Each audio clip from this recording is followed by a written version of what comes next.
Have you ever dreamed of making your own songs? Maybe you're creating a video game and want to write a killer soundtrack for it. Maybe you've dreamed of selling out stadiums and going on tour where people are singing your lyrics back to you. Maybe you just want to get signed to a label. Maybe you want to do small gigs in a coffee shop. Or maybe you want to express yourself and you've struggled with insecurities, mental health issues, failed relationships, addictions, and spent years trying to convince yourself that you're valuable based on external stuff, like whether or not people like your music, but it's not working at all because real value comes internally and you have to learn to love yourself through all your flaws. That's not me at all. These days, that dream is more achievable than ever thanks to digital audio workstations or DAWs, tools like Reaper, FL Studio, and Ableton Live. You're able to make music entirely by yourself. And the best part, you don't need a studio, you don't need expensive gear, you don't even need a budget. By the end of this video, you'll learn how to make multi-track productions using many different instruments and export them so you have your entire song. And all completely free. First, you need to choose your DAW. Think of it as the app where all of your studio and music magic happens. My personal favorite is Reaper because it's completely free. But what's the catch? You're gonna tell me it's free and then hit us with some fine print, right? Okay, fine. There are some trade-offs. Like most free things, it'll cost you more time than money. But don't worry, I'm here to help minimize that cost and make it as easy as possible for you. With paid DAWs like Ableton Live or FL Studio, you get access to built-in MIDI instrument libraries. Imagine being able to load up piano, bass, drums, an entire orchestra right in your laptop or on your computer. Reaper, on the other hand, doesn't have these built in. Well, that sucks. But you can find great free plugins using Spitfire Audio Labs or Native Instruments Komplete Start. And they give you access to everything you could have with a paid program anyways. You'll wonder why people even pay for stuff. Now that you've got those, you're ready to dive into music making. And if you're having trouble with downloading Reaper or either of those plugins, I've got a video for you to help you out right here. And now that I've done all that, I've already got this entire awesome symphonic piece, and it only took me like 5 seconds. Yeah, I wish that was how it worked. But let's start with just making your first track. You can just right-click inside here, insert a new track, it'll arm it, you can record and start hearing yourself talk. Or if you want to create an instrument, you've got to click on this FX, search up for your labs or Komplete Start, and then pull it up and you'll have a ready-to-go instrument. You can click through and change whatever instrument you want, and let's move on from here. So now I've gone and created 3 tracks with bass, drums, and a MIDI piano respectively. In order to actually write out music so we can play it back to ourselves, we have to use this timeline and insert a new MIDI item.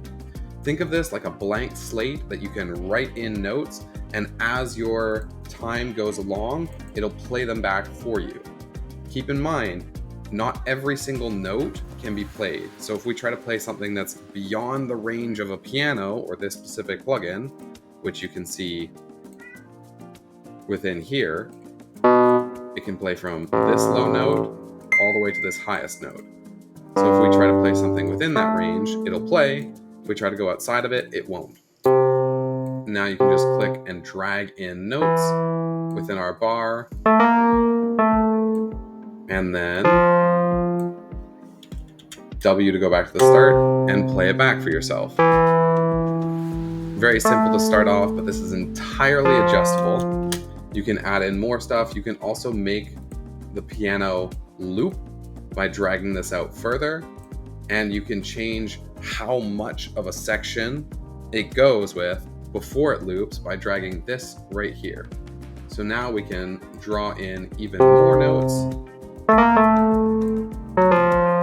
and then it'll loop every 7 sections instead of every 4 sections here. And there's tons of awesome ways that you can make this easier for yourself, like controlling the grid size so you can draw in a different note here that's exactly the right size when you want it. And if you want to learn more about rhythms and time signatures and learning how to actually edit your MIDI and create exactly what you want, make sure to subscribe to my channel because I'll be able to go over that in future videos. Another awesome thing about MIDI is it's so easy to control and throw anywhere in your DAW. So you can copy this entire section here, put it up inside of our bass line, and we've got it ready to go. You can also drag and highlight everything, and with control and the arrows, you can move them around to create different notes or move it up and down. You can also highlight everything here and then paste in another section and create more notes that are stacking on top of each other. which is great for creating chords. And if you want to know how to make better chords, check out this video right here. Oh, it's on that side. So now I've gone and made a simple chord progression here, and I highly suggest that you try to copy this and use it yourself, because you'll learn so much more by doing. After all, that's the entire point.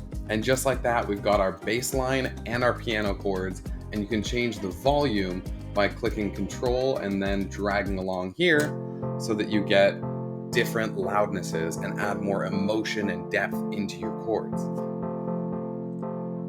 Now let's talk drums. These are going to be super important for almost any piece that you do. They really glue music together and give that sense of rhythm and pulse. And for our MIDI notes here, or for our piano keys, instead of having different frequencies on the different notes, we have samples. So over here, you've got your kick drum, you've got your snare drum on the D, and you've got a hi-hat on the F sharp, and you've got some toms and other stuff going on all the various keys. And there's also a second one up here, which is probably just sampled differently, like maybe it uses a different microphone, or there's like slightly different hits on the drums so that you have more options to go for. And then we can create a new MIDI item again here and start drawing in our beat. Now the grid size can make this much easier for us. So if I set it to a half beat here and start on that C, then I can draw in kick snare, like a boots and cats beat here. Mess it up a little bit. And then we're already ready, and we have this added into our song. And you can change the volumes of all of these things right there. Just highlight. And then if we want to add the hi-hat in there too, we can change the grid size again. Remember, it's F sharp, and then add something in here. You can try creating different rhythms with this, and I would highly recommend it. This is a very simple, great starting point for your drums, so please steal this, use it, try it out, and go from there. So now we've got some good rhythms to it. And then maybe, usually in fact, on the last bar here, we might want to switch it up a little and like have some even faster notes playing. So in that last one, we have a change. Keeps it more interesting. Now, if you want to add in a vocal track or sing along to it, you can create a new one, double click, also works, and then hit record. You can also then make it so you don't hear yourself back by turning the record monitoring off and flicking through this, which is so useful because you don't necessarily want to get distracted by what you're singing if it's delayed. And then if you hit this button down here, it'll start recording. Kick, snare, now we're getting somewhere. Add in a hi-hat, tap, tap, tap, tap, tap, tap, tap. And then it'll let you save that. You can trim and edit this and then line it up to the right beats here. So let's see if I can get it to start off. And kick, snare, now we're getting somewhere. Add in a hi-hat, tap, tap, tap, tap, tap, tap, tap. Boom. Now it's time to render and get our audio out of Reaper into an MP3 or a WAV file.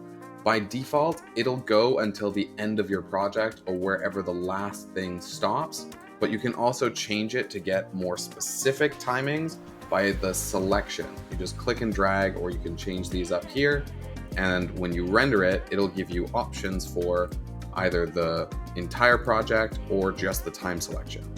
And this whole thing can be a little daunting. You just browse for where you want to put it, and then choose if you want a WAV format, an MP3, or one of these many different things here. And then finally, hit render, and it'll start doing it. Boom. And then you're ready to go. You have your audio file, and you're making music already. And if you're still here, it would mean the world if you could throw me a like and maybe a comment too. I've been going through a bit of a rough time, but I still put a lot of energy into trying to show up for you guys and help you out. So if you could do the same for me, that would mean the world. Thank you. And if you want to learn more about the effects and awesome things that you could add to your stuff in Reaper, check out this video here. Wait, which side is it on? Check out a video.